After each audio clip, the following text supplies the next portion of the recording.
नमस्कार. आपण आत्ताच न्यूज यात्रा पाहायला सुरुवात केलेली आहे.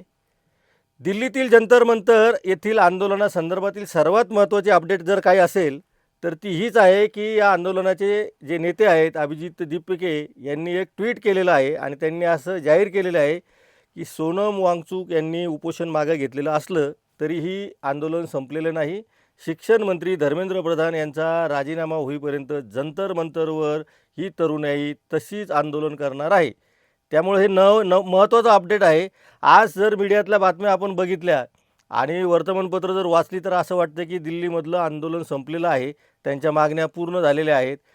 पंतप्रधान नरेंद्र मोदी यांनी केलेलं निवेदन आणि त्यांनी दिलेली आश्वासनं याच्यावरती कॉक्रोच जनता पार्टीचं आंदोलन संपलेलं आहे असा एक आभास तयार होतो आहे. मात्र ही वस्तुस्थिती नाही. शिक्षण मंत्री धर्मेंद्र प्रधान यांचा राजीनामा होईपर्यंत हे आंदोलन जंतर मंतरवर आहे तसंच चालू राहणार आहे. ही महत्त्वाची अपडेट आहे आणि त्या संदर्भामध्ये आपल्याला मागच्या 2 दिवसामध्ये सरकारने हा जो खेळ केलेला आहे त्या खेळावरही बोलायचं आहे आणि नेमकं पुढं काय होऊ शकतं याविषयीही बोलायचं आहे. आपण आधी उल्लेख केल्याप्रमाणे सोनम वांगचुक यांनी उपोषण मागे घेतलेले आहे. खरं तर या उपोषण मागे घेण्याच्या आधी काही घटना केंद्र सरकारच्या बाबतीमध्ये घडलेल्या आहेत. त्यामध्ये सगळ्यात महत्त्वाचं म्हणजे पंतप्रधान नरेंद्र मोदी यांनी एक व्हिडिओ जारी केलेला आहे. अर्थात हा पंतप्रधानांचा व्हिडिओ त्यांची भावना काही जरी असली तरी जो व्हिडिओ ज्या पद्धतीने जारी करण्यात आलेला आहे ते खूपच हास्यास्पद आहे. एखाद्या नवीन यूट्यूब चॅनलच्या पत्रकाराने किंवा अगदी एखाद्या नागरिकाने तो व्हिडिओ शूट करावा आणि तो जाहीर करावा अशा पद्धतीचं त्याचं चित्रीकरण करण्यात आलेलं आहे. एवढं मोठं सरकार आहे, डिजिटल दुनियेमध्ये त्यांची फार मोठा बोलबाला आहे आणि व्हिडिओ अशा टेक्निकली अडचणी, तांत्रिक अडचणीने पंतप्रधानांचा व्हिडिओ त्यांचा जो कॅमेरा लावलेला आहे, सेट केलेला आहे, तो सुद्धा फार व्यवस्थित केलेला नव्हता. त्यामुळे त्या चुकीवर आपण बोलायला पाहिजे कारण याच्याहीपेक्षा व्यवस्थित व्हिडिओ त्यांना करता आला असता. अर्थात त्याच्यामध्ये व्हिडिओ कसा आला याहीपेक्षा पंतप्रधान मोदी काय बोलले हे महत्त्वाचं आहे. पण हा मुद्दा मी याच्यासाठी बोललेलो आहे की साधारणपणे त्यामधली तुमचं गांभीर्य काय आहे, या लोकांनी किती गांभीर्याने तो व्हिडिओ केला हे आपल्याला नमूद करायचं होतं. दुसरा महत्त्वाचा मुद्दा असा आहे की पंतप्रधानांनी आवाहन केल्यानंतर लगेचच सोनम वांगचुक यांचं उपोषण संपलं अशी जी बातमी येत आहे ती कितपत खरी आहे ती तपासली पाहिजे. कारण एका आंदोलनकर्त्या मुलीच्या पित्याने, एका परीक्षार्थी मुलीच्या पित्याने आणि काही जणांनी या सोनम वांगचुक यांना विनंती केली की आपण जर उपोषण सुरू ठेवलं तर आपल्या जीविताला धोका होऊ शकतो आणि आंदोलन त्यामुळं भरकटलं जाऊ शकतं. त्यामुळं उपोषण आपण मागे घ्यावं. त्यामुळे एकाच वेळी या 2 घटना घडलेल्या आहेत. पंतप्रधान नरेंद्र मोदी यांनी पेपरफुटी प्रकरणामध्ये फास्ट ट्रॅकवर कोर्ट चालवायचा निर्णय घेतलेला आहे. दिल्लीमध्ये हे कोर्ट स्थापन करू असं त्यांनी सांगितलेलं आहे.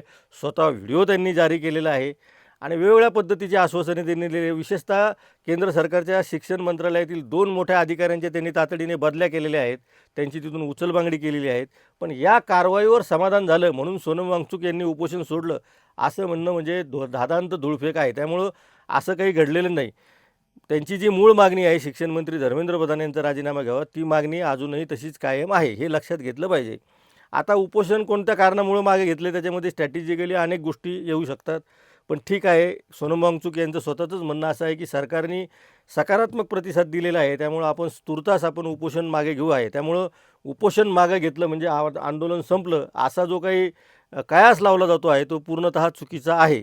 त्यामुळं आंदोलन सुरू राहणार आहे. उलट या आंदोलनाला आणखी नवं बळ येणार आहे. देशभरातील जनता या आंदोलनामध्ये सहभागी होत आहे. मागच्या 2 दिवसात आपण बघितलं असेल की ठिकठिकाणी लोकांनी उत्स्फूर्तपणे बंद पाळलेला आहे. वंचित बहुजन आघाडीने पुकारलेल्या बंदला राज्यभरामध्ये संमिश्र प्रतिसाद मिळाला असला तरी अमरावती, अकोला, नांदेड, परभणी आणि उस्मानाबाद व धाराशिव या जिल्ह्यामध्ये त्यांच्या बंदला प्रचंड मोठा प्रतिसाद मिळालेला आहे. आता महाराष्ट्र नवनिर्माण सेना आणि शिवसेना, राज ठाकरे आणि उद्धव ठाकरे 26 तारखेला एक मोर्चाही काढणार आहेत. देशभरातील लोक कोणत्याही पक्ष संघटनेशिवाय अनेक ठिकाणी रस्त्यावर उतरत आहेत आणि दिल्लीतील आंदोलन जंतर मंतरवरील सुरूच आहे. ही नवीन अपडेट आहे. त्यामुळं पंतप्रधानांनी स्वतःचं म्हणणं व्हिडिओद्वारे जाहीर केलेलं आहे. फास्ट ट्रॅक कोर्ट चालवण्याची घोषणा केलेली आहे.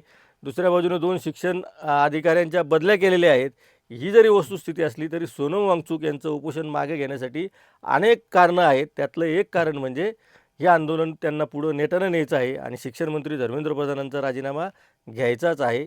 ही महत्त्वाची मागणी आहे. मराठा आंदोलनकर्ते नेते मनोज जरांगे पाटील यांनी सुद्धा दिल्लीला जाऊन त्यांची भेट घेतली होती आणि त्यांनी सांगितलं होतं की जोपर्यंत तुमच्या मागण्या मान्य होत नाही तोपर्यंत तुम्ही ही जागा सोडू नका, आंदोलन सुरू ठेवा. त्यामुळं एक मुद्दा लक्षात आलेला आहे की अभिजित दिपकेंनी जो निर्धार केलेला दिसतो की मागणी मान्य होईपर्यंत ते जंतर मंतर सोडणार नाहीत आणि शिक्षण मंत्री धर्मेंद्र प्रधान यांना घरी पाठवल्याशिवाय हे आंदोलन थांबणार नाही, ही आजची स्थिती आहे. त्यामुळं आजचे वर्तमानपत्र वाचताना आणि टेलिव्हिजनवरील बातम्या बघताना तुम्ही डोळ्यात तेल घालून समजून घ्या की आंदोलन संपलेलं नाही, आंदोलन सुरूच राहणार आहे. अभिजित दिपके जोपर्यंत हे आंदोलन संपल्याची घोषणा करत नाही तोपर्यंत आंदोलन जंतर मंतरवर सुरूच राहणार आहे. मोदींची प्रतिक्रिया आली म्हणजे फार मोठी गोष्ट झालेली नाही, हेच आत्ताचं चित्र आहे. त्यामुळं या सगळ्या आंदोलनाचं अपडेट आपण वेळोवेळी घेत राहणार आहोत. आपण पाहत राहा न्यूज यात्रा, हे आहे आपलं चॅनल.